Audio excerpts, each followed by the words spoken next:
Moi, c'est Joy. Moi, c'était Steve. Mais il y a beaucoup de gens qui croient qu'il s'appelle Steve.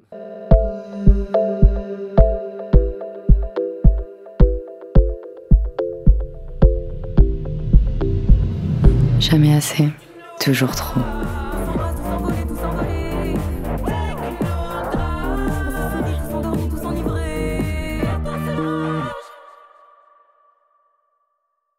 Nous sommes donc le duo Joy et Steve. Je suis musicien, j'écris des chansons aussi. J'aime beaucoup composer et c'est la place que j'essaye de trouver dans ce duo, vraiment une place de compositeur et d'arrangeur dans le but de mettre en valeur les textes de Joy. Moi, je m'appelle Joy, je suis rappeuse, chanteuse et je suis comédienne aussi dans la vie. Ça marque beaucoup aussi la musique qu'on fait. Ne me pose pas de questions, pose-moi une foule de questions, mais ne me demande pas de répondre. Il est trop difficile de fixer des paroles dans le temps. Tu trouveras les réponses dans mes yeux, si je daigne les ouvrir, si tu oses me regarder. Dans ce duo-là, j'écris beaucoup. J'ai aidé aussi à composer au niveau des mélodies. J'occupe surtout la place d'autrice et d'interprète. On s'est connus au Carnage des Collines, qui est un festival dans la Drôme. Je me souviens de la première fois où je l'ai vu. Il était en train de chanter Trompette de la renommée de Brassens. Je me souviens de ce moment-là parce que tu as chanté une chanson qui s'appelait comment déjà ? Également parce que c'était organisé par le collectif 3CV qui nous a fait jouer au Bézimena.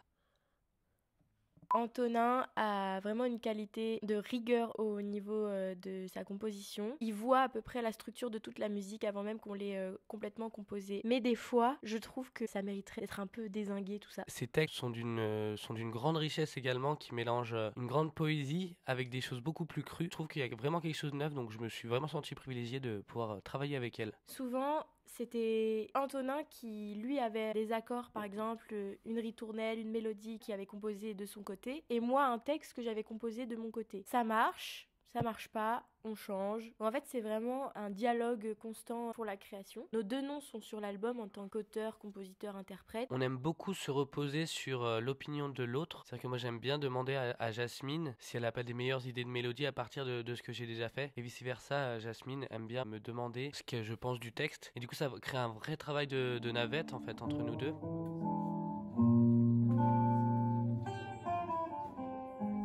On vient avec un projet qui s'appelle Scénaris. Ça fait plus d'1 an qu'on travaille sur ce projet. Au début, on savait pas du tout qu'on allait en faire un album. L'album, il parle un peu de tout et de rien. C'est surtout un hommage à ces instants, vous savez, où vous posez la tête sur la fenêtre dans le train et que vous observez le paysage. Les pensées voguent et voyagent. Vous pouvez penser à une rupture amoureuse, vous racontez une histoire, plonger dans votre imaginaire. Et c'est un peu ça qu'on voulait évoquer avec notre album. C'est pour ça qu'il s'appelle Scénaris, qui a un lien du coup avec le cinéma, où c'est simplement la fantasmagorie de deux personnes qui se regardent. Rêverie, cet album. Ils se retrouveront comme dans un film, leurs yeux comme unique objectif. Est-ce qu'on peut se mettre sur le dossier ou ça va faire un choc Non.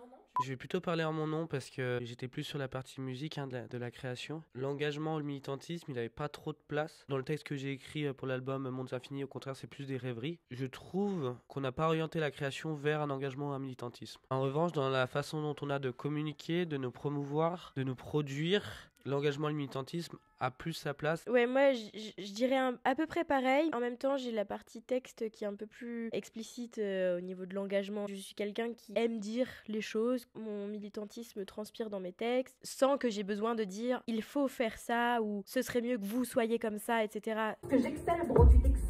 Je comprends, tu expliques pas comme tes ex-miss. Arrête de parler devant mon cul, range ton sexe, c'est exclu.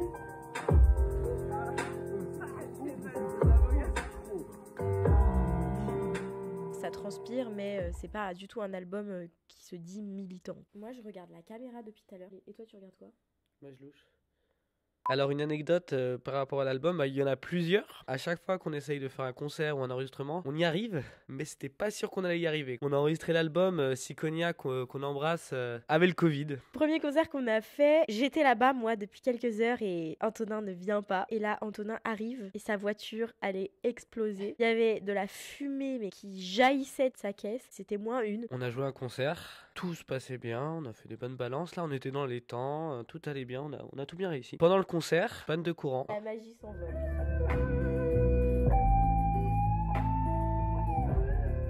au lieu de la lécher à deux. Oh, loin des papillons kamikazes qui se jettent dans la lumière. Je fabrique mon Alcatraz et trace mes propres frontières. Loin des fines gouttes d'extase qui ensemble font la rivière. Tous les doutes que je transvase me laissent dans l'univers. Quand on a commencé à écrire Papillon Kamikaze, c'était plus un processus créatif. L'album était un peu l'aboutissement d'un processus créatif, de moments où on se voyait, on écrivait, on composait ensemble. Et maintenant, on se dit qu'au contraire, l'album est le début d'un futur aboutissement scénique. On vient de sortir l'album, à l'heure où on fait l'interview. On prévoit très certainement de clipper quelques sons de l'album, d'essayer de tourner un maximum au printemps et cet été. Donc on réfléchit à clipper certains titres pour les faire revivre. C'est aussi démarcher un maximum et de se faire programmer dans des salles un peu plus importantes. Allez streamer fort l'album. Allez écouter notre album si jamais vous êtes à la fenêtre d'un train, d'un bus, que sais-je, et que vous sentez vos pensées divaguer. N'hésitez pas à nous envoyer des retours aussi par message, par DM, partout où vous nous trouvez sur les réseaux sociaux. Et on a hâte de vous rencontrer en concert ou ailleurs.